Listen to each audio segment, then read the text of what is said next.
I was so dumb, but I hopped on a plane, almost drove right back to the 541. Shitty U-turn on the freeway, you turn me from a fiend to a way to you fun. I can wait in the sun for a little, but it's been real gray, and tonight it's a nice C1. I can wait in the cold for a while if the reasons are right now. How are we feeling today?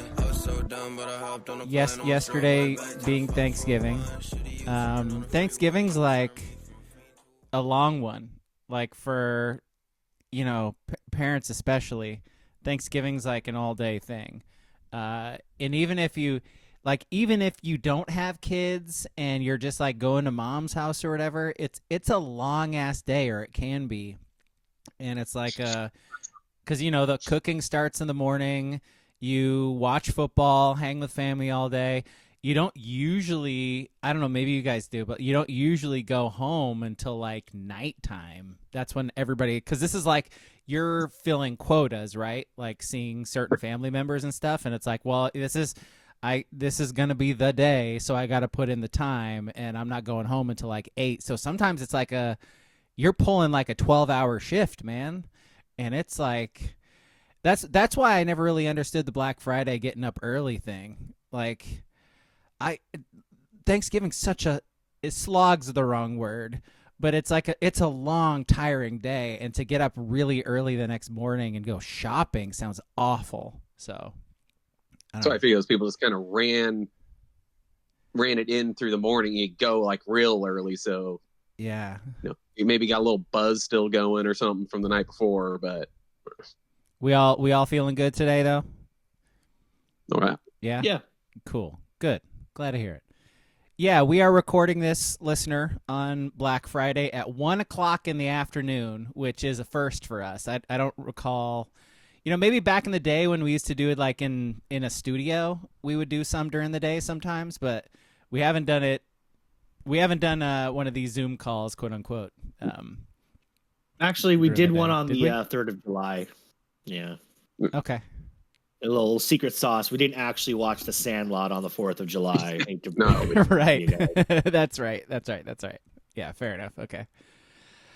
Oh, man. But back to the original point about it. Yeah. It being a slog. We were gone. We went up to Brownsville. Okay. We were gone from 11:30 to 9:30. That's just a long day. It's a long day. And if we had gone up there at 9:30, we still would have gotten home till 9:30. It was one of those things where it's just a long day. It just Not is. Anything wrong with that? No, it's a fun day. It's nice seeing people you don't see very often. Like the food is always fun and amazing. It's just a long, tiring day. I think that's why most workplaces give that Friday off afterwards. It's because they know it's like most people are traveling, they're driving all day, and it's like we can't expect in good conscience to have them come back to work the next day. Some people, like Nuttian in the chat, they force their employees to work on Black Friday, but we can't all have good bosses, I guess.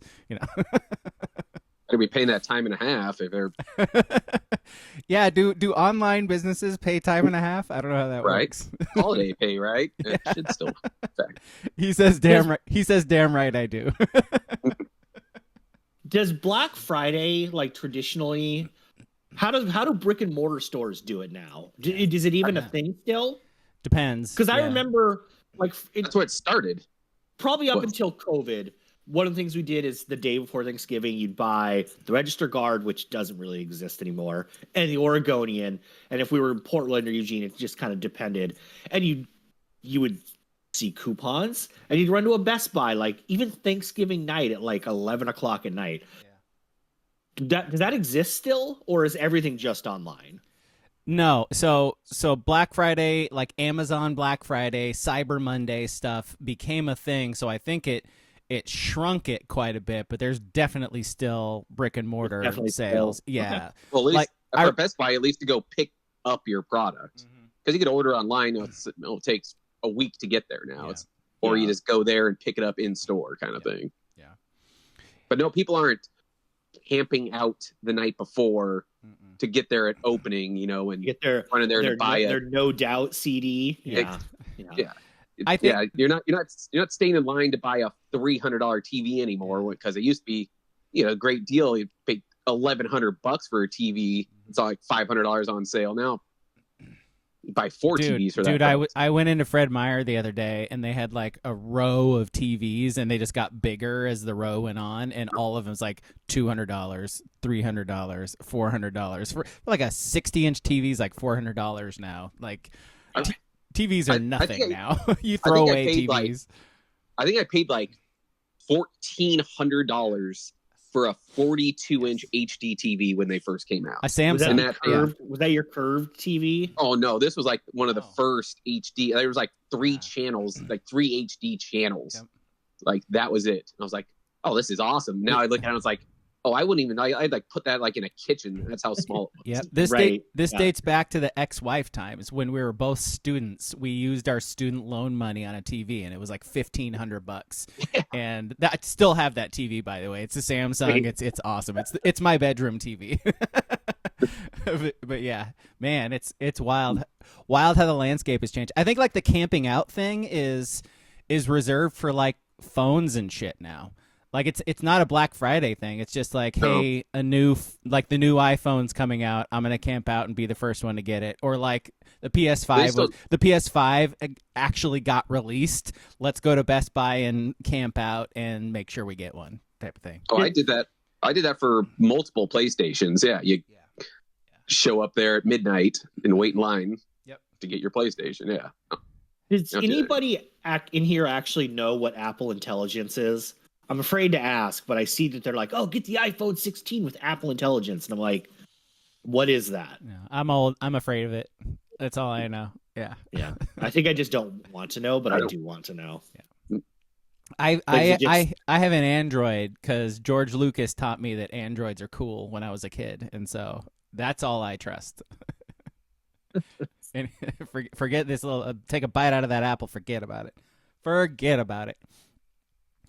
All right, how about this? Welcome to the podcast, guys. Alex King Ski. Join our Discord, Sports Brewery and Discord. 2 of us are on Blue Sky. Not really posting much other than this stuff.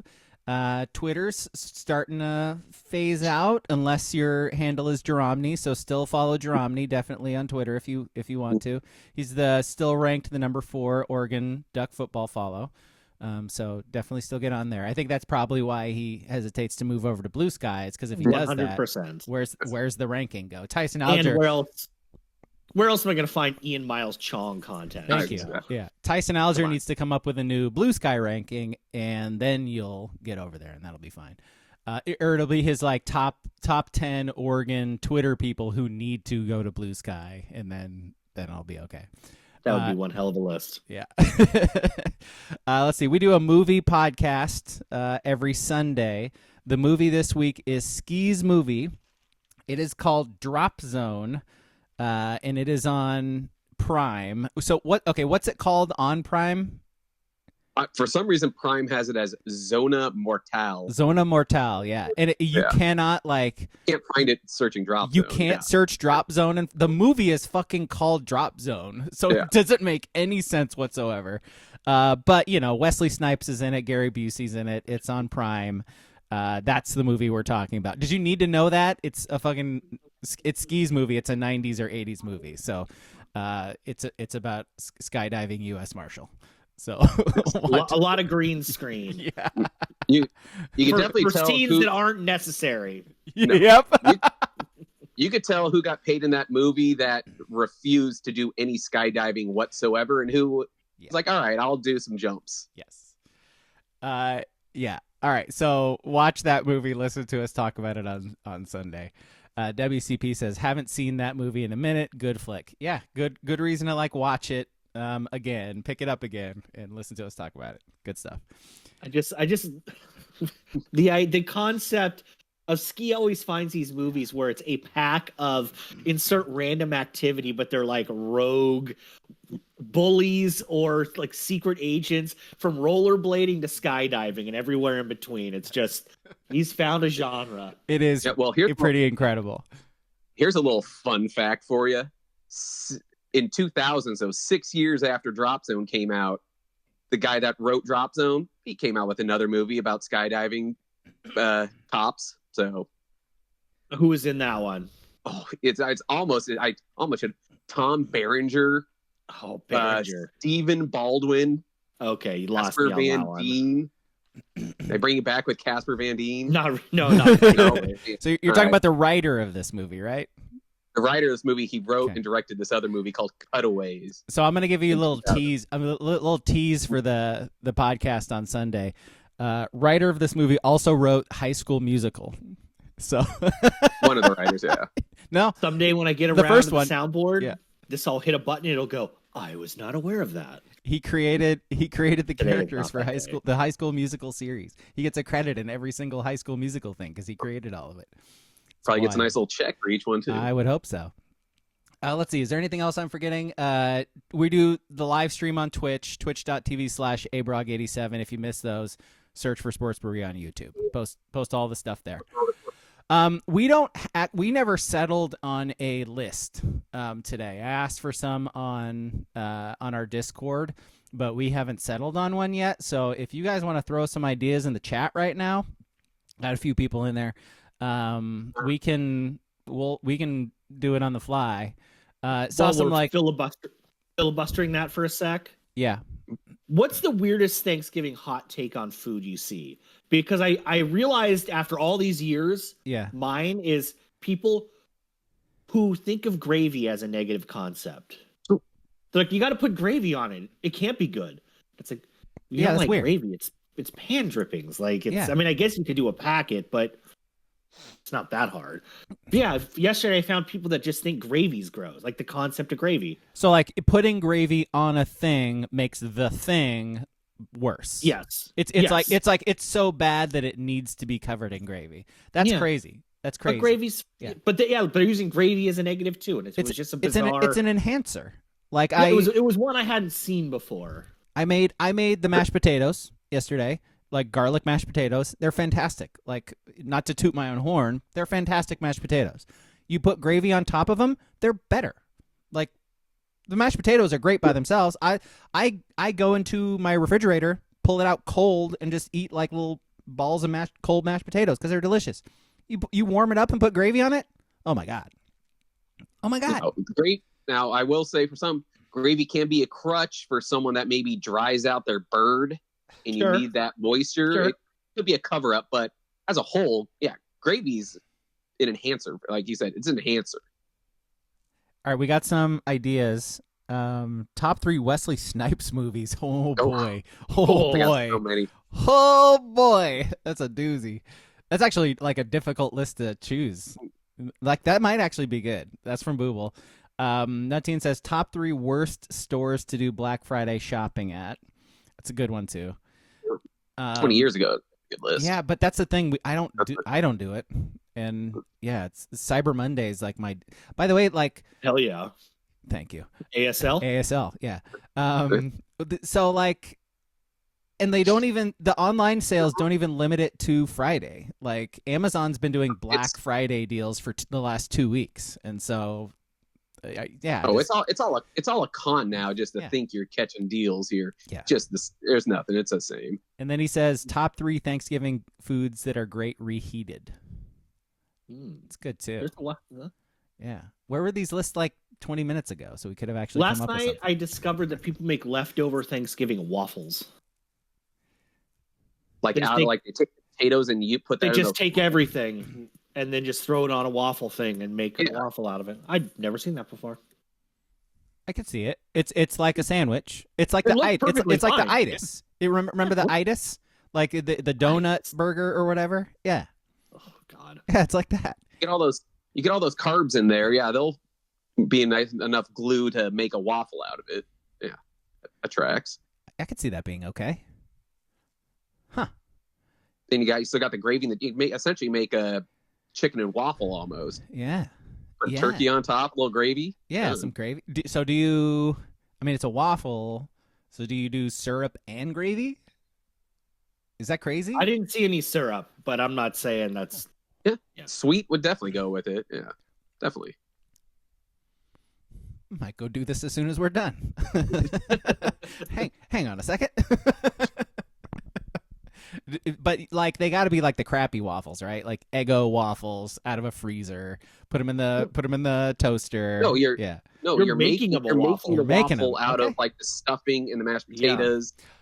So that's what becomes the waffle. Yeah. Oh. All right, that's genius. I'm fully on board with this. That's like science, man. We are a pro science podcast. Scientology. Are you guys pro stuffing? Oh yeah, big time. Yeah, it's one of my. Good filler. It's like my second favorite food at the Thanksgiving dinner is stuffing. Even stovetop. Like I fucking love it, man. It's so bread. Good. Yeah. Good. Yeah. Are you afraid to ask what the difference between stuffing and dressing is? I bet you're going to tell me. I don't know because I don't want to ask. I just know there's dressing. Does dressing have to be the stuffing that you shove up the bird's ass and then take it out? Yeah. No, that doesn't. I don't. Dressing, dressing is ranch. Like dressing is ranch. That's what dressing is. What are we talking about? Booble says he hates stuffing. He says nope, stuffing sucks. I can't relate to that at all. Track. Like, it's so good. Like I will say about stuffing, I hate the try-hards for stuffing. I don't need walnuts and cranberries and stuff. I don't need fancy stuffing. Yeah. No. Basic stuffing is exactly what you need. Starches, and if you want to get fancy and throw a little sausage in there or something, celery maybe. Celery. Yeah. Give it a little. I don't need a little bit. I love that. Like a little bit of crunch. Like that's good. Yeah. Yeah. I don't want a cranberry or a walnut or a pecan or a pecan. It doesn't need it. It's like flawless to me. Like don't mess around. Let's see. Erica says dressing is more like a casserole without sausage or the other stuff people add to it. Okay. And she's from Georgia, so I believe her. Georgia. Okay. Fair. Okay. I don't know what sports to talk about. We talk about. I'm just kidding. So but you start. Go ahead. Can we talk about Colorado shamelessly making sure Travis Hunter got stats with 7-yard slants up 40 in the fourth quarter? It was a rough day for OSU football teams. Like, goodness gracious. So like a 9:00 slate for OSU. What? By the way, like, is there anything worse than a 9:00 in the morning kickoff on Black Friday? God, like this is like they're not children, they're grown-ups. But I was like, this is child abuse, man. Like. That's wild. How do you get up for a football game the day after Thanksgiving, the morning after Thanksgiving? Give them like a couple hours. Let them get a 12:30 kick or something. Jesus. Was that 10:00 local in Boise? Yeah, I'm an idiot. I don't know. And Colorado too, right? Like, yeah. I knew Colorado was, but I wasn't sure if Boise. Yeah. I think. Yeah, Boise's not in Pacific time. Yeah, no, I don't think so. And there's like a little part of Oregon right by Boise that goes into. Yeah. That's just but you're absolutely right. Like, and I'm not necessarily mad at Colorado for it. Like, they have a guy who is in the running to win the Heisman, and you feed him, you get him stats because frankly he lacks stats. Like other than his, like the amount of snaps he's taken, which is suddenly an important one.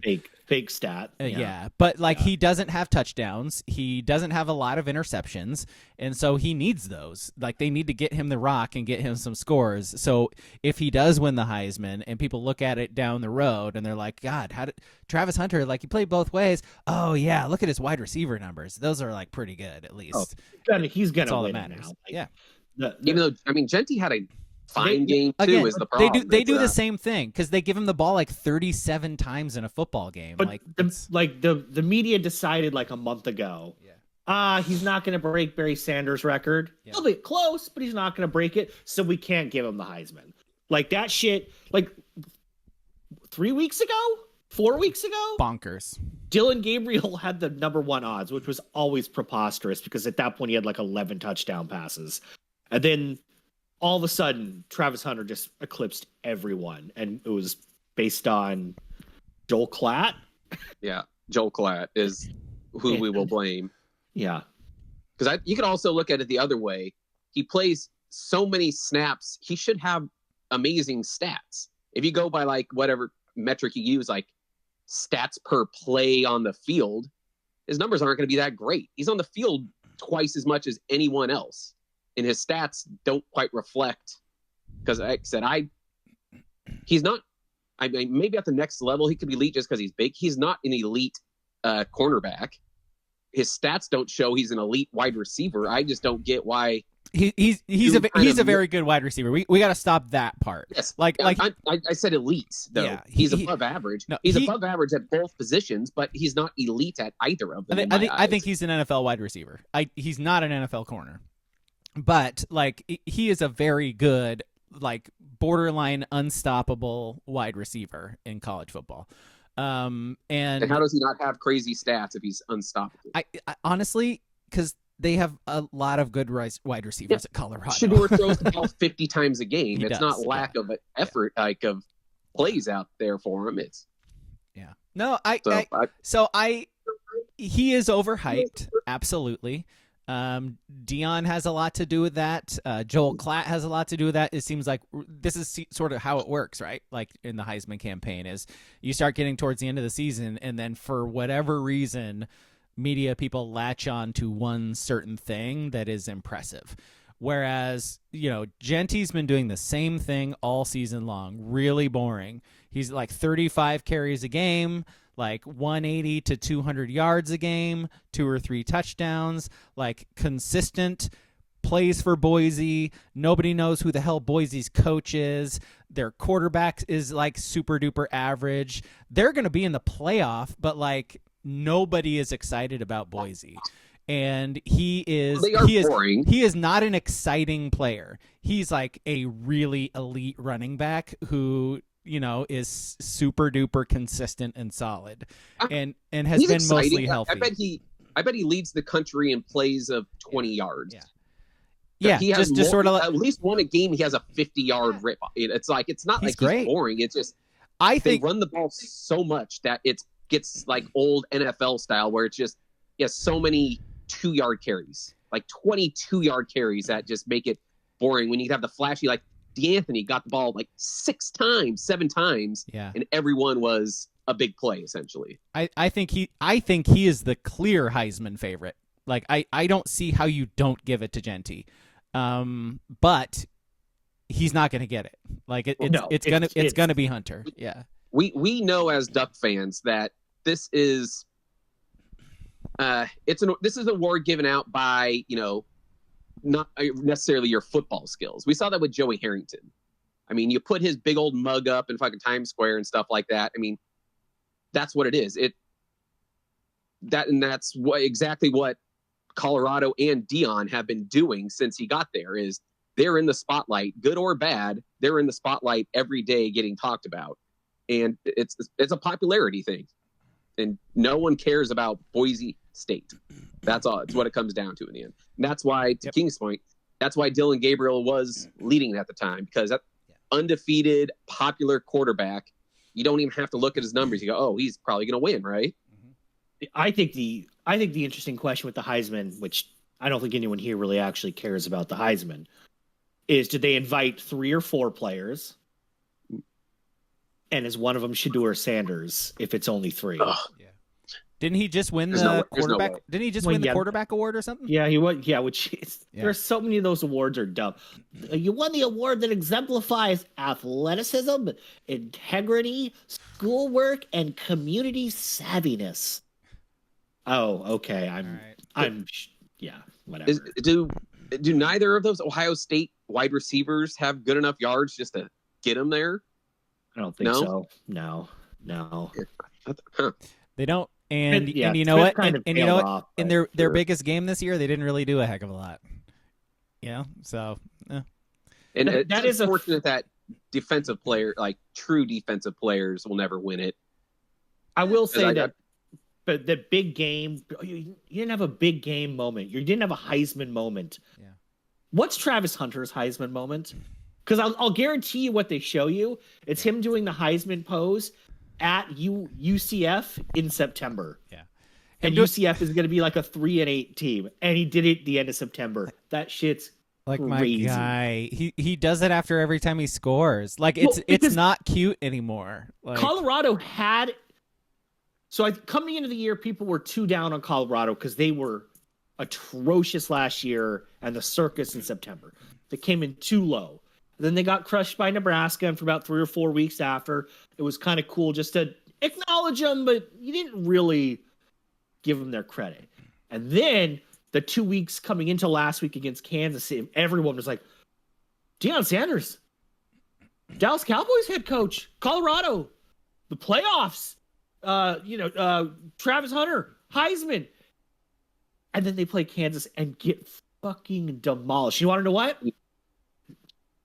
No one cares. We didn't. Nope. Wash our hands of that hype talk. Don't look at us. We didn't do it. They had an opportunity to actually, and again, it's a fucking joke that at 7-2 or 8, whatever they were people were talking about them getting a bye in the first round. But that's the system. That's the system. And they had a chance to play their way into it, and they gave up 500 yards rushing or whatever to Kansas. But it doesn't matter. It doesn't matter. It just it's funny. It's just an interesting look at how the machine can spit out a result and then change it whenever they want. Yep. Now, I would agree with you. Yeah, if they would have won that game against Kansas, and they would have been like pretty much in the Big 12 championship game and with a good chance to make the playoffs, then it's like it makes sense to have Travis Hunter be the favorite. Would be on a winning team that's going to possibly make the playoffs. Shedeur too, by the way. He's a pure numbers game guy. Totally. I don't think Shedeur. No, but again, for the same reason Hunter. Like, yeah. And a thing about Shedeur that bugs me is not. He does the Aaron Rodgers thing, where instead of forcing a ball in and maybe throwing a pick, take the sack. You just take a 12-yard sack. You just, like today even, he had 2, like kind of back-to-back where he just, you want to know what? I'm not going to risk this throw. And it's not like we're not asking him to Brett Favre it in there or even Mahomes it in there. Just, you want to know what? Just throw it away. Yeah, just throw it away. I'm going to do it. Just turtle and, get sacked.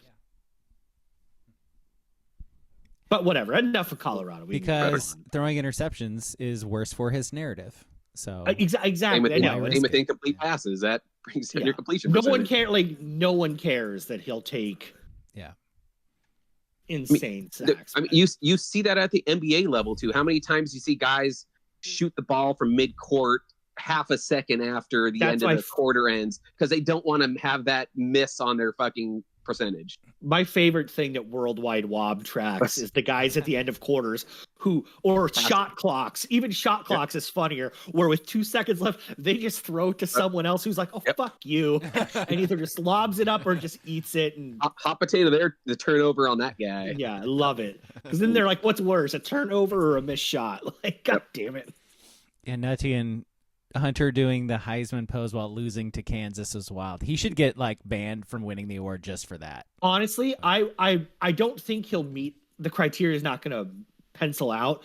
But there was a while there in the Kansas game where I was like, I wonder if someone can go track all of the Heisman poses he's done this year and see if he has more of those than Colorado has wins. I think today is going to give Colorado wins the edge, but it's close. That's a good point. But it's close. That's a good point. I mean, I knew it was over. Well, finish up on this. I knew it was over after last week when watching the game where they made such a big deal on a pass that the quarterback essentially threw over their heads out of bounds in the end zone, acting like it was like the greatest defensive effort by Hunter. I was like, it reminds me of Bowman the Showman right there, where he's acting like he broke up a pass when the ball was 20 yards over their heads, like just right in the guy's face, like, oh yeah, that. Yeah, exactly. I think I mentioned this last week, but I knew it was his award when they started writing blurbs about interceptions he would have had on but negated by penalty. They just don't mention that the penalty was a pass interference on him, and the quarterback was just throwing it up like a punt because why not? They just kind of omit that. That stuff's funny. Yeah, that's when you knew it was over. Yeah. Speaking of funny, hey guys. Oregon men's basketball team. They're back. I was wondering where you're going to go with this. I thought you were going to go with Boise destroying Oregon State in football. Yeah, we don't care about Ski, you're wearing a Boise hoodie, right? Isn't that what you got on right now? Nope. I just see the blue, so I assume. Oh, okay. Of course, all right. For the shoe. Yeah. Mm-hmm. Okay. What was your point about Oregon men's basketball? Anybody actually watching Oregon men's basketball? Because they're 7-0. A little bit. Yeah. Yeah. And they're not in the top 25 yet. They're not even close. Which is they're receiving votes, but they're like in a long line of receiving votes. I've been charting it like a nerd every week. I think they're like week 3 or 4 of the polls. Yeah. They drop every single week by like 4 votes. It's really interesting, right? They'll be if they win tomorrow. If they win tomorrow, they'll be top 20. Yeah, it's really interesting, right? Like they beat a top 25 team. They beat Texas A&M. They beat San Diego State. San Diego State is like they're right on the bubble. They're a perennial tournament team. Why don't? Was it like the close win against the Beavers that's like dragging them back, or probably it's Portland? Game. Like it's college basketball. Also, it's not like college football where week to week, one game there could drop you 10, 20, 15 spots. There are so many games in college basketball. You either, when you win or lose, you only go up a little bit at a time. I think Arizona's still ranked at 2-2. It's a weird sport. It's early, but if they win tomorrow, if they lose like 3 or 4 straight games to, like if you were in the top 5, you're not leaving the top 25 without that. What was the stat that Jonathan Adams put in the Discord the other day? Did you see that? That this is their best start since I think 2013. Oh. And they started 13-0 and then lost like 7 in a row. Lost like 7 in a row. I don't quite remember that 7 in a row, but I'm sure with EJ Singler at the helm, it was really boring. Yeah, I love it, by the way. Like this Oregon team really feels like one of those situations, right? Because like I don't like they're 7-0. They should deserve credit for that, but I could absolutely see this team losing 5 in a row. Like They're an injury to Biddle away from that happening because they have no big depth, so they would be in trouble. Anything happens to Biddle, this team is screwed. Yep. Which again, to your point last week, like, are we ready to talk about like Biddle being a legit leader and big and best player on this team and like dominant force? I mean, what, he had 2 points last game? Yeah. Kinda though, because what does he average, like 16 and 12 or some shit? Like maybe like 13 and change, and maybe pushing 12. But you bring it up as Dana. This feels exactly like a Dana season. You saw, I think it was the first game. I think it came on here and said, "Oh, Kwame Evans Jr. He played real well. He's gonna be 14-9 for Biddle. 14-9, yeah, it's pretty good." And I was like, oh, this is his jump right here. Now he plays like 10 minutes a game. Mookie Cook doesn't play anymore. Seeing the classic Dana, here's a 4 or 5 star. You're young still? Yeah, you're not playing. Oh, on the Mookie Cook front, I listened to the post game after I'm already forgetting who they played last. It wasn't Texas A&M, San Diego State. Yep. And that Coach Mononga guy was really over the top heaping praise on Mookie Cook because it almost gave off the feeling of like, we're hoping his family hears this so he doesn't transfer tomorrow. We're not sure if he's good enough, but we're going to really praise him to try and keep him in case he is. Well, so we don't know if he's good enough. He played 30 minutes last year. He's played 20 minutes this year. I don't know if he's good or not. And it could all be looking at Louis shit, but he is, or his brother is posting videos of him working out after games. I mean, he seems committed. And again, that could be just look at me. This will look good when I finally transfer type shit. But the videos are out there. I mean, he's putting in the work after games. So I don't know. WCP in our chat. I have no idea what or who y'all are talking about. And Booble responds with, "Is Mookie the same person as Supreme Cook?" Did Mookie go to Jefferson? He's from Portland. Portland, yeah. And he went to. I thought he went to some. Maybe in like Texas, he went to some prep school. I thought.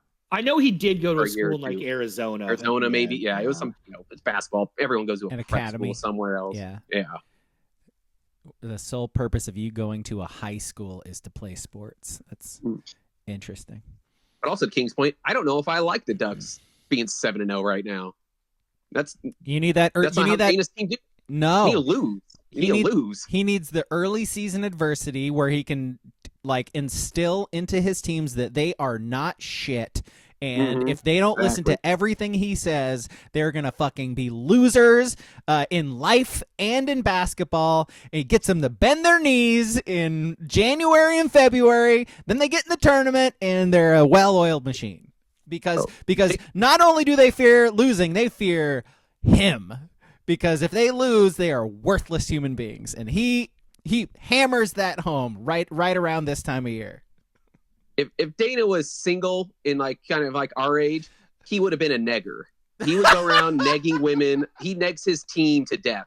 He doesn't want them to do good. He wants to point out every flaw they have. Oh, is that the shot you're going to take? Oh, I wouldn't. Okay. But you do you. Yeah. Is that? Oh, you're gonna play defense like that. Oh, all right. Well, it's not good. But you do you. You know what? Yeah. You're trying to think of the Dana Altman sounder I put on the board. Yeah. And I'm not. I've been thinking about this for a couple of days. I think it's just him talking to Creppy and just be like, James. James. Just him saying James is all. It's even more than bend your knees. It just if I could stop the turnovers, James, I would. James. James. He does the teeth sucking thing. Yeah. James. God, if we could he's elite at doing the water bottle thing. He is. If we could just play any defense at all, if my team had any skill at all, we might win some games, James. By the way, the chat had the same reaction to him saying "negger" that you did. Negger. Well, negging. He was negging. I avoid that one. Well, you just gotta be confident in the words that will come out of your mouth when you're getting close to that. You better enunciate, bro. Booble said, "Let a naysayer know." Play a dangerous game. Fast and loose, man. Yep, gotta live right on the edge, man. Yep, living on the edge. Okay, so we've been talking for a while. You want to just get into the stuff? Do you want to do lines or any? Do we have anything else? Any Eberflus got fired by the Bears? Do we care? I mean, Caleb had a nice second half. He was truly three offensive rookie of the year week award winner. Yeah. Bo is turning into a pretty good football player, pretty good NFL pro. He was bad in September. Once he sort of started to get up with the speed of it, I think, and learn an NFL offense. Awesome. He's been great. I mean, they're bad too. I mean, they still can't run the ball, which but he has really been great. He's carrying. He has, yes, but on top of them not being able to run the football, because Bo That's Nix is a play-action pass quarterback that needs that run game to help. And Sean Payton's offense needs a running back who can catch passes. Yes. And they don't have that right now. So, speaking of bad football players, anyone who plays left tackle for the Chiefs, bad. Yeah, bad. I love Who's how currently left tackle. They brought in a fourth guy who is still recovering from an ACL tear because the first three have all been so bad. They're bad. And hey, Xavier Worthy, figure out where the fuck you are on a football field. It's 4 straight weeks where you just run out of bounds with the ball or you don't know where the sticks are. Figure it out, guy. Well, I hate him. At least you should be happy that you can just instantly replace Kelsey, that he doesn't matter anymore. Oh, yeah, You got Watson now. He's better. Noah Gray. We got two of them. Noah Gray. You got Watson, Those sound like people. Noah Noah Gray has these fakes. Remember, like when Oregon put out that graphic a couple weeks ago about being the only undefeated team in men's hoops, or women's hoops in football. Yeah. Noah Gray has these crazy stats where he's the first tight end since 1979 to have 2 touchdowns of varying depths of 11 to 13 yards 3 weeks in a row.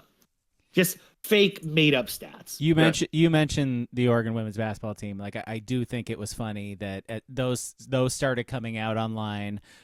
They get ranked in the top 25 and proceed to lose 2 straight.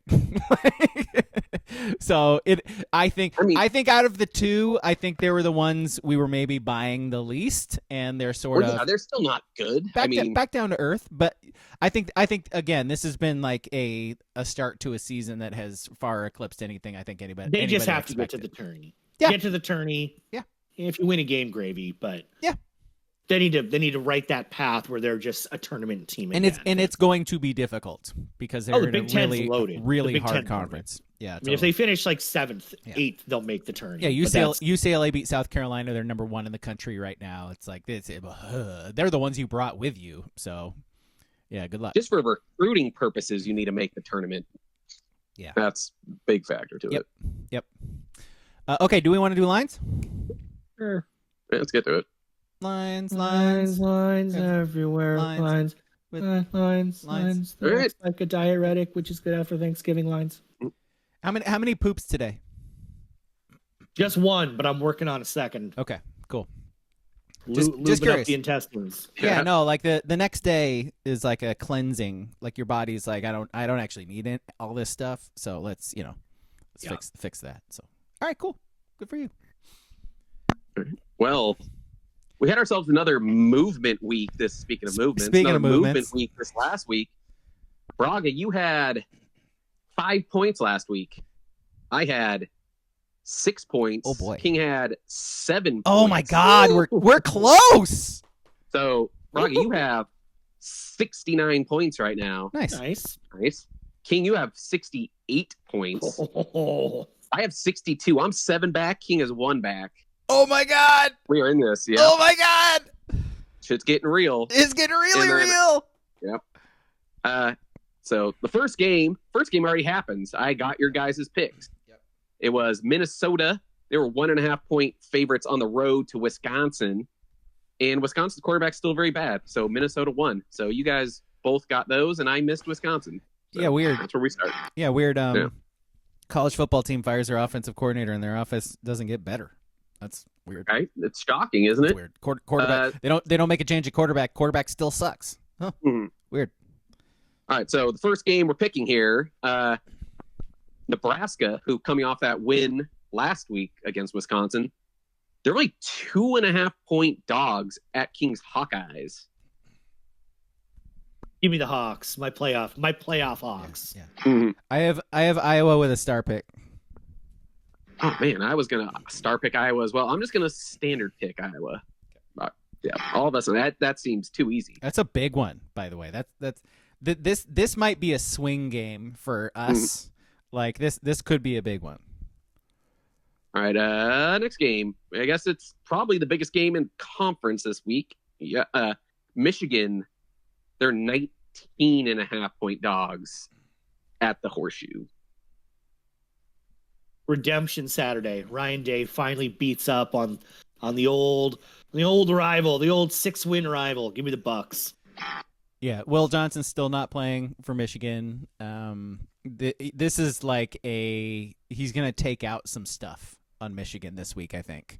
Not only like losing to Michigan himself, but also like statement stuff for the country and for when they eventually play Oregon in the Big Ten championship game. He's gonna send some messages, I think, to a lot of people. Like the Ohio State's gonna kill Michigan.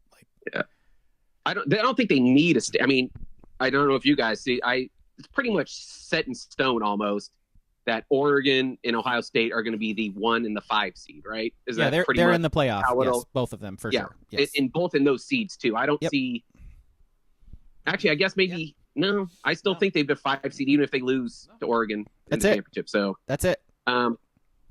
I am with you on that. I kind of see the Duck game as this as well, as they've been losing to that team for so long. The other team's down. You got to beat your opponent down when they're down, right? You got to lay it on them. So yeah, I'm taking Ohio State too. It's gonna be a murder. Yeah, we should. I should have hesitated a little bit more before I said that statement. Like, yeah, it's said and done. Now Oregon still has to play Washington, and like Dan Lanning kind of sucks against Washington. So maybe it's almost identical. They almost have the same spreads both at home. It's going to be the same. Both teams will be playing the same way in my eyes. So if I pick Ohio State to stomp, I'm going to be picking Oregon to stomp too. That's Oregon finally being healthy. Yeah. All right. Next game we got Kings top 25 Illini. I think they're still top 25. Absolutely. 7.5 point favorites going on road to Northwestern. Give me the Illini, please. I'll buy it up to 10. Star pick. Love that. Yeah, I have Illinois as well. How about a quality win for Oregon, Illinois? Right? Is that what we're saying? Top 25? I mean, technically, yeah. Quality. They were top 25 at the time. Top 25 now. It's a quality win. It's like the SEC schools claiming Mizzou as a quality win too. It's like Vandy quality. Yeah. Did you see who Vandy beat? I mean, that's a quality win. They finally bumped Vandy out of the top 25. So they're not technically in that quadrant anymore. I guess the new one is like 4-loss South Carolina. Yes, they're the new that's a good win against that 4-loss team. Depending on who you listen to, they're shot to get to the playoff if chaos happens. I am with King star picking Illini too. End of the season, Northwestern's done with football. Yeah. Too cold. Like Michigan dropped 50 on Northwestern like 2 weeks ago. Mm-hmm. Yeah, they did. I think I actually picked Northwestern. I think I picked Northwestern with the points in that one too. I think. No, didn't I say they were gonna win or some shit? Like, God. Oof, rare miss. Rare miss. All right. Speaking of teams that have been down bad lately, Maryland, they're 24.5 point dogs against Penn State. Oof. Where's it at? It's at home for Penn State. Oh boy. That's why that number 24. You want to give me the Terps? I got Penn State. Maryland's real bad. Penn State's like still holding out hope if Michigan does some crazy shit against Ohio State. Like they're still holding out hope for that Big Ten championship, aren't they? They'd be above Indiana, right? I guess I don't know the tiebreakers for. Yeah, I don't know. I think Indiana loses like all the tiebreakers because Indiana played the bottom 7 teams and only played like one of the top 7 teams in the Big Ten. Man, I'm going to take Maryland also. I just think it's just too many points. And I don't think Penn State's that good. God, this Penn State Maryland game this week is going to be. We're going to be watching this Penn State Maryland game with like a lot of interest. Something I just randomly observed is Penn State's been in the Big Ten now for like 32 years or whatever. They don't have a real rival. I guess they don't, do they really? Like they were forced to be Michigan State's year rival until this year. And now they don't have a protected rival anymore. And you want to know a reason the school says is because their motto has always been unrivaled. So when they figured out there's no real rival for them, that's part of the reasoning is that they're hashtag unrivaled. But yeah, ending your season with just Rutgers or Maryland because you just don't have a natural partner is odd. And like, yes, when they play Ohio State, that's a big game, but it's not end of the year rival that you look forward to.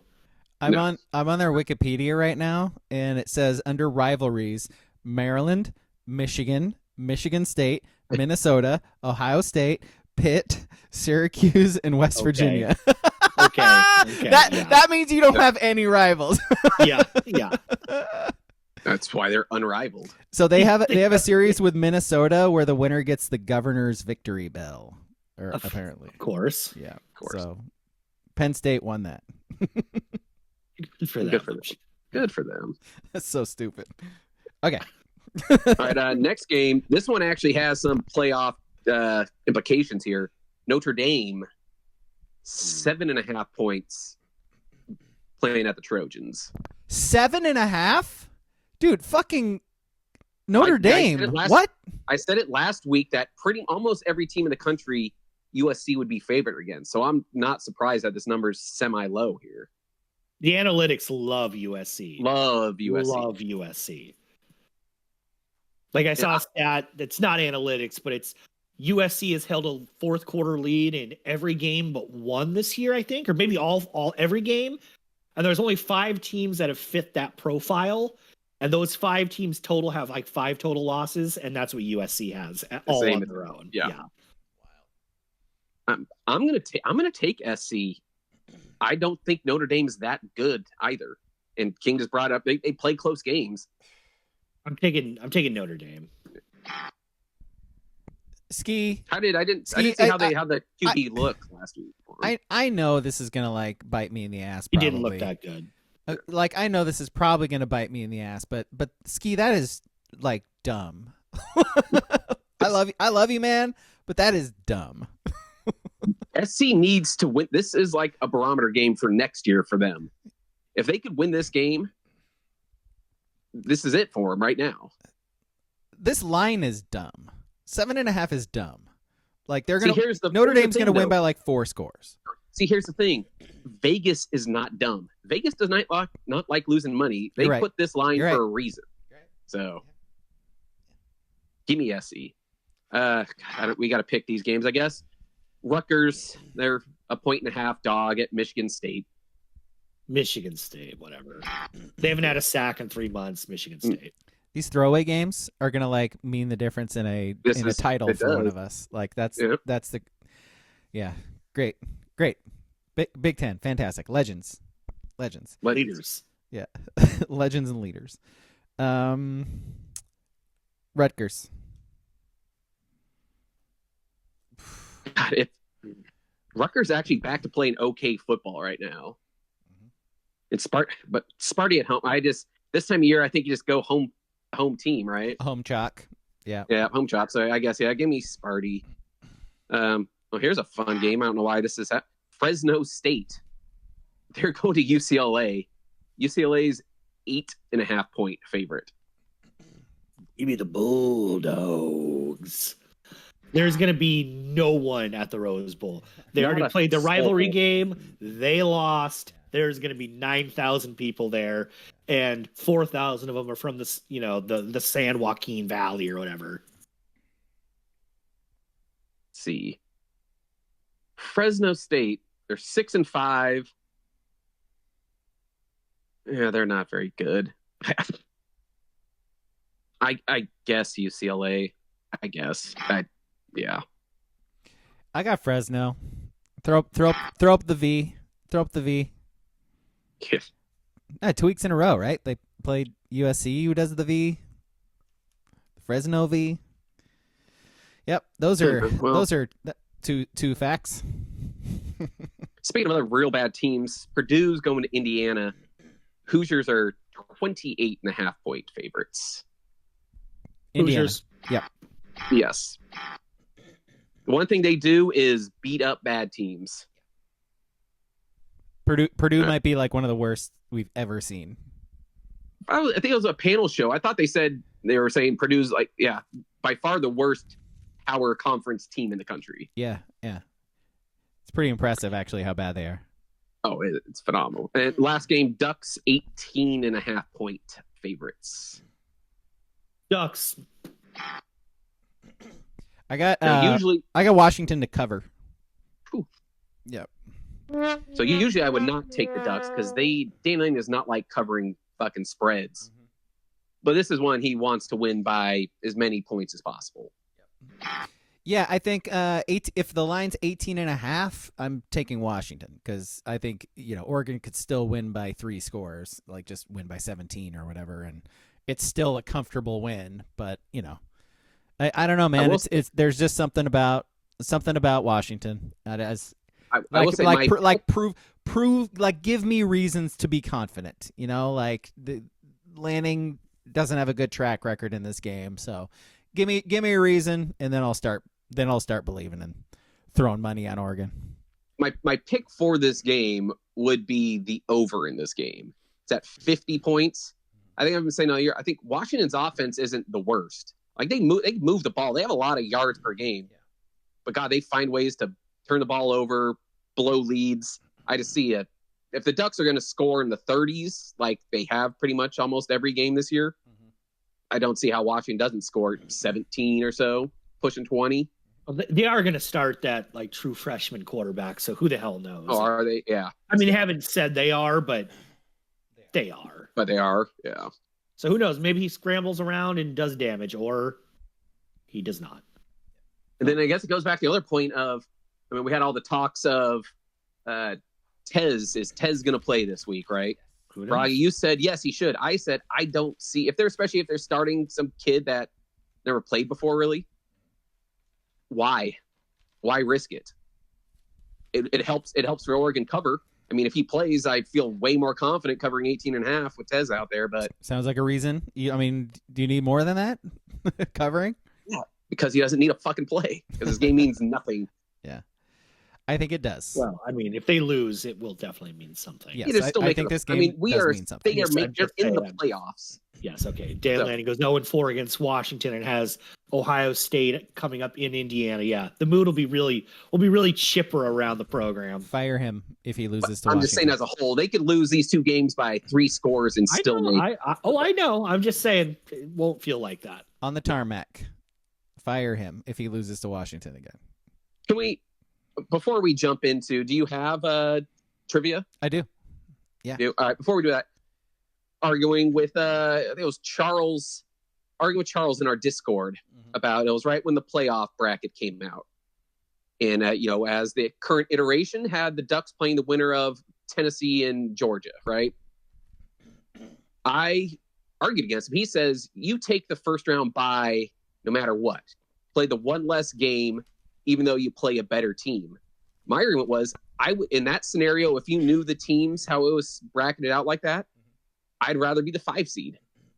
Take the home game against Arizona State, and you got to beat Boise State to make it to the Final Four.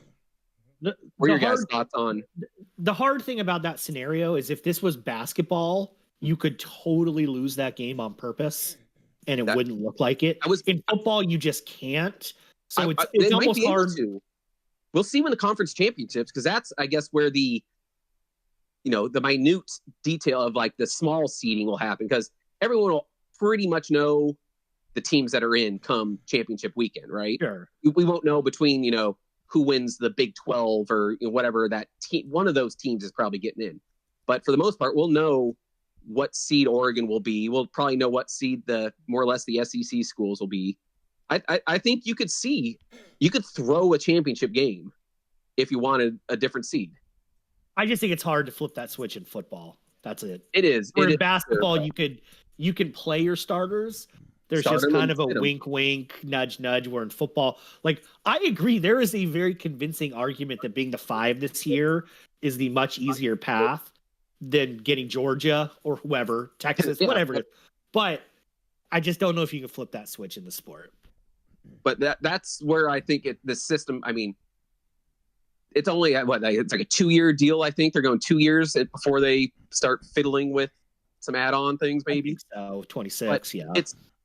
If all they had to do was just reseed it after these first games, because you if you're the number 1 team in the country getting a bye, you should get the easiest opponent in these bracket style things. Yeah, it doesn't make any sense to have a locked in bracket like that. Yeah, I agree with that. I think to Charles's point, I agree with him. I think if you can have a bye, you take the bye. Just because the season is so long and you get so beat up, and if you have that extra week to get healthy, even if you're playing like a borderline better team, you're going to have a much better chance to win, I think. then if you play that extra game, you have a possibility of getting more injuries. You have whatever. You could fuck around and lose that game because they're good teams. Like Arizona State, sure, I think Oregon is better than Arizona State, but you catch a team on a heater like they are right now, anything can happen in college football. That's the point. That's why people like this sport so much.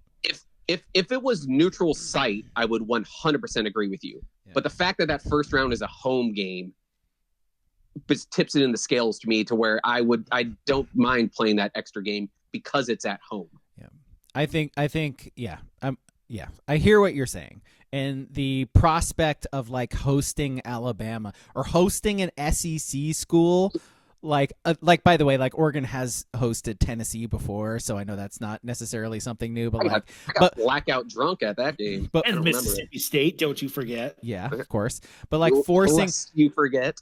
But forcing Alabama to travel west of the Mississippi for the first time in like decades, like I'm on board with that. I think that'd be awesome. That's the only cool thing about this playoff right now is the fact that you're going to see SEC schools having to go play in some cold weather environments for the most part. Yeah. That's the only thing I'm looking forward to out like of it. The upper echelon SEC schools. Yes. Yeah, for sure. But then do you guys know for sure, you got to assume with Oregon, the 1 seed, right? They get that bye. They'd shove them in the Rose Bowl, right? Yes. Yep. Yeah. The 1 seed this year. For sure? It's for sure. All right. Yeah. So I was like, I thought there could be a chance like, oh, we're going to go shove you down in the South playing an SEC school. You're going to play the Peach Bowl, right? I could have seen that happening just because that's what ESPN, that's what they do for the SEC. You help them out as much as possible. Okay. All right. Yeah. We ready for trivia? Yeah, let's do it. All right. We're going to do Washington trivia. Last time they played Washington, I did like a combination of, I think it was like Washington, Oregon, Pac-12 trivia or something like that. Because I had, done Washington trivia so many times that it's, asking the same questions over and over again. I think I got a good mix this time though. I think we're going to be okay. And these aren't going to be like super obvious. So listener, if you have not heard us do trivia before, I'm going to ask King a question because King won the last time we did trivia. I'm going to ask King a question. He's going to have a chance to answer correctly. If he gets it wrong or if he passes or whatever, it goes to Ski. Ski will have a multiple choice chance to steal the point. It is best out of 10. I don't do more than 10 questions. Booble says I got to ask state of Washington questions. So like, what's the like state bird? Is that what you mean? I'm going to not do that. All right. So starting off with King, the 2008 Huskies season was infamous. Ty Willingham 0-12, including a season-opening 44-10 loss to Oregon. The Huskies had 3 quarterbacks play that season. Which one of them led the team with 4 total touchdown passes that year? Isaiah Stanback. Incorrect. I like the guess though. That's quality. Name from the past. Ski, your options: Jake Locker, Ronnie Fouch, or Taylor Bean. I'll guess Locker. No, that is incorrect. And the reason for that is because he got injured. He was like starting freshman quarterback or something, got hurt and missed like 8 games or whatever. So it was Ronnie Fouch. Yeah, 4 total touchdowns for the entire season. That's why they're good squad. That's why they're bad. All right, nobody scores, so this one goes to Ski. The 31-20 win by Oregon in 1994, obviously another infamous one. We all know about the pick. But the Huskies outgained the Ducks 387-202 that day. Wheaton's score actually didn't give Oregon the lead. Oregon had a 98-yard drive before the pick to take the lead. Who gave the Ducks the lead with a 12-yard touchdown run? Ricky Whittle. That is incorrect. King, do you know the answer? I think it's Juan Shedrick. No, okay. I'm going to give you options. Your options: Ricky Whittle, Dwayne Jones, or Dino Filia. Dwayne Jones. Dwayne It's a Jones fun name. is the correct answer. It was like a fullback handoff up the middle, and he ran for 12 yards and gave the Ducks the lead. He had 2 carries for 13 yards in the game. You guys, you remember Coach Cottrell at South? I remember that guy. Yeah. Yeah, he was like our tight ends coach or something for like a year. He caught 1 pass for 1 yard in that game. Oh, wow, good for him. I'll be damned. Okay, so King gets a point, 1-0, and this goes back to him. This Washington alumni, one of the most prolific comedic actors in the last 20 years. She plays Cindy Campbell in the Scary Movie franchise, Jeanette Miller in the Chipmunks franchise. She was in Hot Chicks, House Bunny, Cloudy with a Chance of Meatballs, Yogi Bear, The Dictator, not to mention 152 episodes as the star of the TV show Mom. Who is she? I blonde hair, don't know her name. Yeah. You don't throw a guess? Anna, I know it's not. I don't remember her last name. I don't. Yeah. She's married to Chris Pratt for a while. It doesn't. It's. I know who she is. It's just not clicking. You do. It's there. Yeah, the name. It's there. I first know name. it's there. All right, Ski. What's the answer? Anna Faris. Yes, that's correct. We've established. Yeah, I if it wasn't for Braga not giving me points because I didn't get first and last name correct, I would have given you that, King, because you knew it. You knew it. You did know it. Yep. Did know it, but It's all right. it was the break. It's all right. These are the breaks. Break it up, break it up, break it down. Let's see. Going back to Ski, it is tied at 1. Another absolute gem of an actress graduated from Washington. She was actually born in Seattle.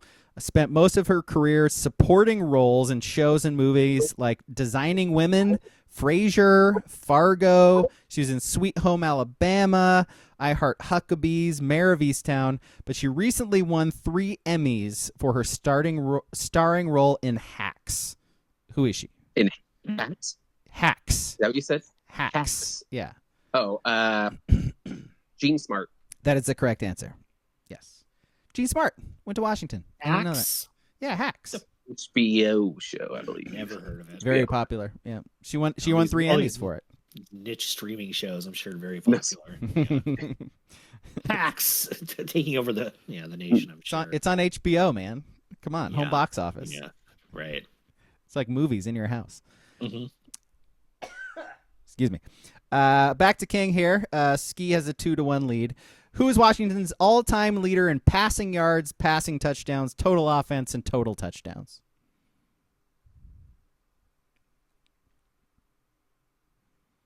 The white guy. Mm-hmm. Yep. Good I'll guess. just say Cody Pickett, even though I know it's not Cody Pickett. It's not Cody Pickett. Yep. Should be Cody Pick.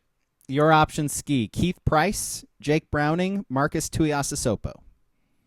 No, it's not Tui. I'll go Jake Browning. Jake Browning is the correct answer. White guy. Yep. He is a white guy. The guy who pointed at the Oregon defender when he ran in a touchdown in a blowout win in Autzen Stadium. A sort of a legendary thing for them. All right, we are tied at 2. Back to Ski here.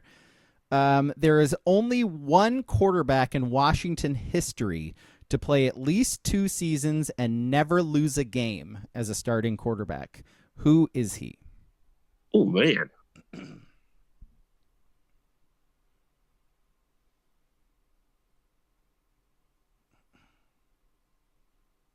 Brunel?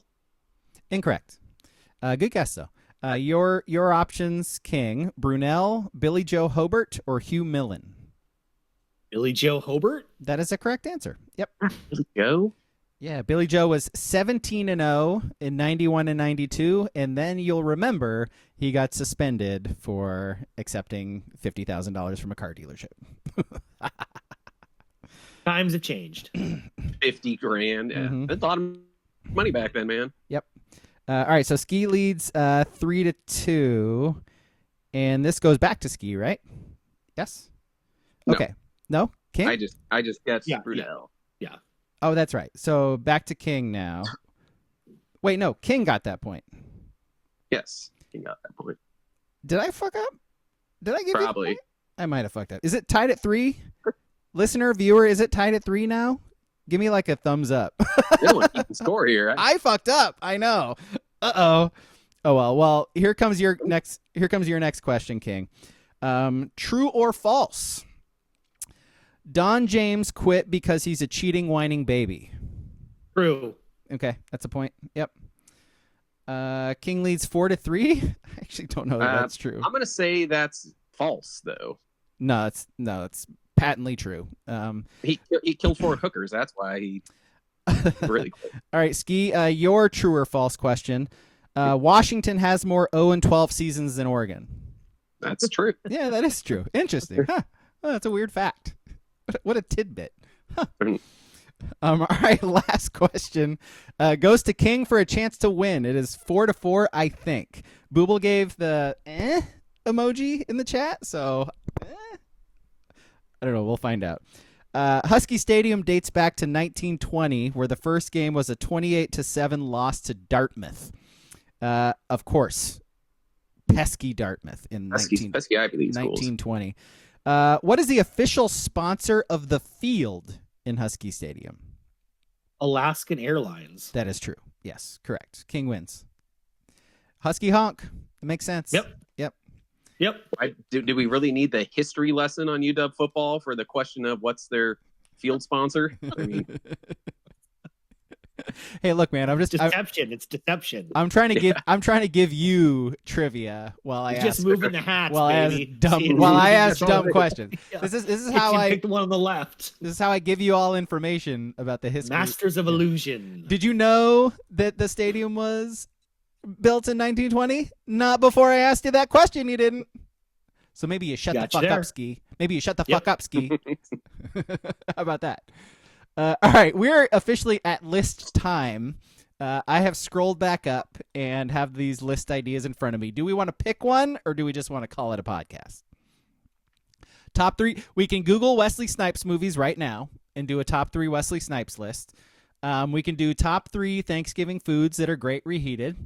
I think we can do that on the fly. I can do Wesley Snipes on the fly too. That's pretty good. Okay. So which one? We reheated Thanksgiving foods or Wesley Snipes movies? How about we do the top 3 ways the Chiefs are going to somehow win this game, even though they just choked away the lead into the fourth quarter? Mm-hmm. You can do that too. The refs. 1, 2, and 3. That's one. Right? The refs. Well, 1, 2, and 3. 1, 2, yes, and 3. right. Yeah. The back judge, the line judge, and the umpire. There you go. Done. All right, let's pick one. How about reheated Thanksgiving foods? It's Black Friday. We'll do best reheated Thanksgiving foods. Okay, cool. Anybody want to start? I can start. Go for it. Stuffing with gravy on top of it.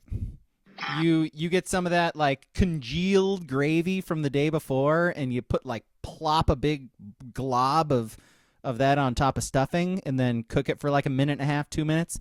Mwah! Wonderful.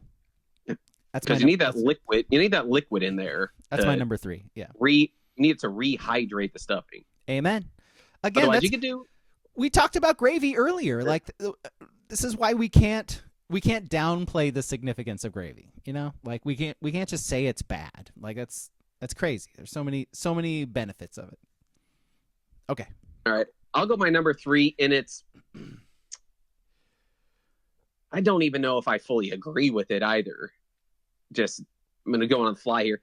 I'm going to say turkey. I think turkey reheats fairly well.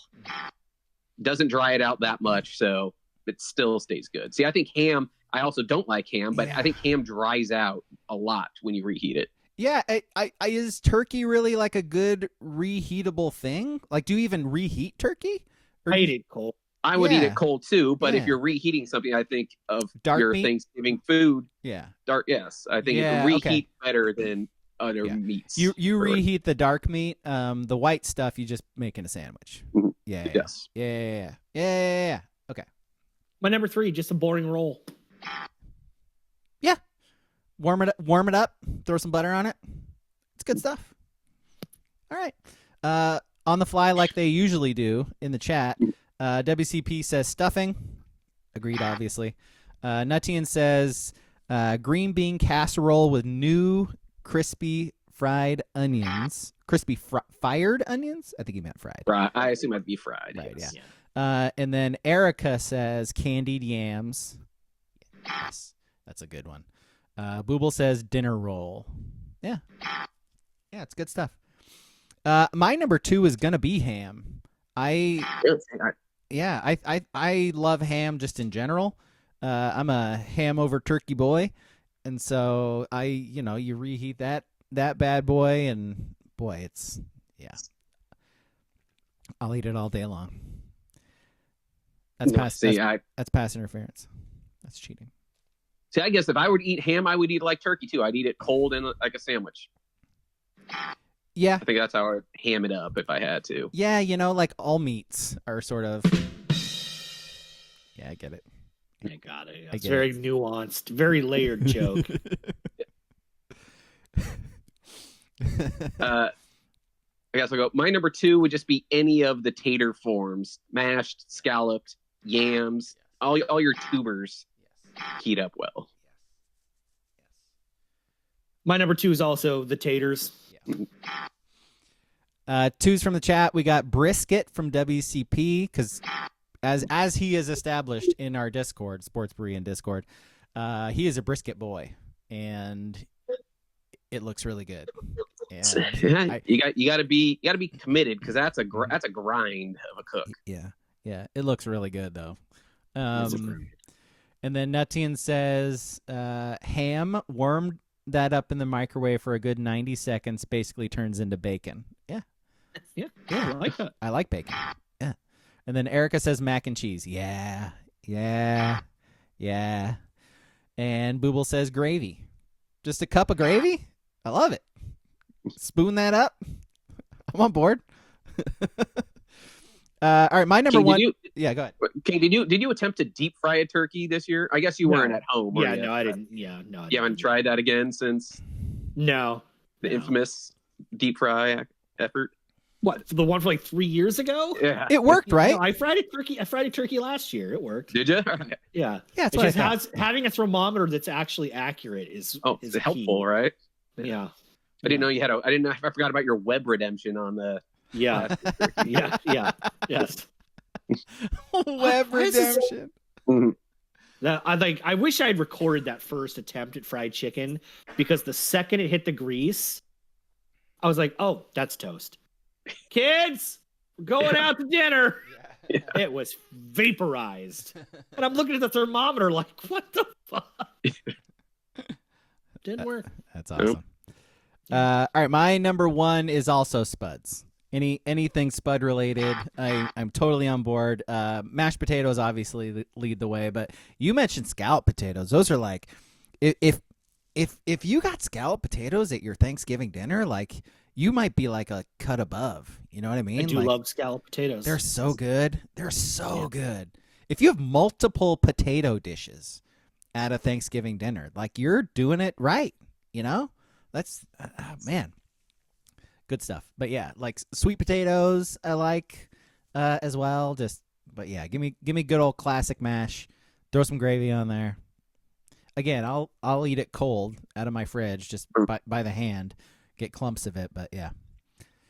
All right, what's your 1? All right, my number 1, I'm just going with the top tier food from Thanksgiving, and that's green bean casserole. Oh, green bean casserole! Yeah. My number 1. Green bean casserole. It's marinated for an extra day. It gets better. It gets better the next day. But when it marinates, it gets like hard. Just congealed. It just congeals a little bit. Good. Yeah. Oh my god. Yeah. So there is something to I that. looked up the other day how to make cream of mushroom soup from scratch. I really don't know why people buy the canned variety. It's not hard. It's really not that hard. I looked at it. And a lot of food is I like had the that. reaction the first time I made Alfredo sauce from scratch. I was like, "That's it." Yeah. That's it. Fucking Newman. That's it. Classico ragu. That's all you guys do. But even at a worse level, why do I buy you in a jar? You want to know what I still do? Buy it in a jar. Yeah. Unless you're gonna make a big vat of it and like freeze it and store it for later. It's making a single batch sauces like that are such a pain. Even though I do wish I was at the point in life or like era where Sundays were just for making sauces. Just making your gravies for you make the gravy over here. The red sauce is outside on a rolling boil all day. Oh, yeah. You know, you got a green sauce going for who knows what. It's just they weren't ripe. What a different time in Sicily. Yeah, you need a Nona in there, fucking just sitting on that rolling boil of that sauce. Yeah, love a good rolling boil. A lot of foods are like that, man. Like, we assume they're difficult to make, but they're really, really not. Like, I did that when I made my kid ice cream cakes, and part of making the ice cream was like making whipped cream first, and then you add like the condensed milk or whatever. And it's like, it's so easy. Like, whipped cream is so easy. Like, it's like, why do we buy it? And it's weird. It's weird. Whatever. Do we all give our ones? We all did. All right. So from the chat, WCP says spuds and gravy. Yep. Nutian says cold but deviled eggs. So that counts as like hot, right? Because it's deviled. Yeah. All right. Erica says apple pie. If you reheat deviled eggs, we got a problem. Yeah, you're gonna have problems. Yeah. No, you warm up apple pie. Yeah. Warm apple pie. Yeah. Yeah, it makes sense. I was thinking, Mahomes is going to kill that left tackle today. Yes. Like, literally, yeah. He is going to have a hit out for that guy. Murder. Jesus Christ. Wanya Morris fucking blocks somebody. Is that who it is? Wanya? Mustard! That was the softest little, just stiff arm from the DN there to get by him. Like, he is... Oh, there's unspeakably bad. Oh, well. Pretty terrible. Yeah. Your 10-1 team sure is in trouble. Well, but those tackles, like I said, that's who they think is their best option until the guy with a torn ACL can come back. Is Kansas City ever going to catch a break? Man. Let's see. And then number 1 from Booble is Chinese food. I had leftover Chinese food last night when I got back into town. Yep. Not bad. I feel like I'm one of the weird ones to where I don't heat up my Chinese unless it's rice, because I'm not eating cold rice. Yeah. If I got noodles and like some veg, I just eat it cold. I have to reheat the ones where like chicken chow yuck, where the stuff will congeal and turn weird. Yeah. Stuff like that I have to reheat, but like rice and stuff, I can eat that shit cold. Yeah, no problem. It's just as good cold. All right, Booble says we should have done top 3 pies. Let's rapid fire. I think we've done top 3 pies before. I hate pies. None. Zero. Okay. 0 pies. All right. How about you, Ski? Do you like pies? Yes, of course. Okay. Apple, mixed berry. I'll go sweet potato. I don't care. Pumpkin pie is off the list for me. Yeah, I don't like fruit pies. That said, my number 3 is blueberry. Blueberry pie I have liked. 2 is pumpkin. 1 is chocolate satin. That Marie Callender's chocolate satin pie I have to have it every year. It's crack. It's crack. All right, anything else? We good? Especially if you don't have to make a pie. Making a pie is like what King said. It's easier to buy pies. You buy that at the store. You put it in your refrigerator. When you want to eat it, you take it out of your refrigerator. That's chocolate satin pie. Perfect. Okay, movie podcast on Sunday is Drop Zone, or what? What's it? Zona Mortal. Zona Mortal on Prime. So you're going to have to go to Prime, search for Zona Mortal, and it's going to bring up Drop Zone. When you see Wesley Snipes' face, you're in the right place. So watch that. Listen to us talk about it on Sunday. Oregon plays Washington tomorrow. Hey, Dan. Look at me, Dan. Look at me. Don't lose to fucking Washington again. You know what? Don't do it. Okay? Are we good? Okay. Don't do it again. All right. Thanks for watching. Thanks for listening. Bye, guys. Go Ducks.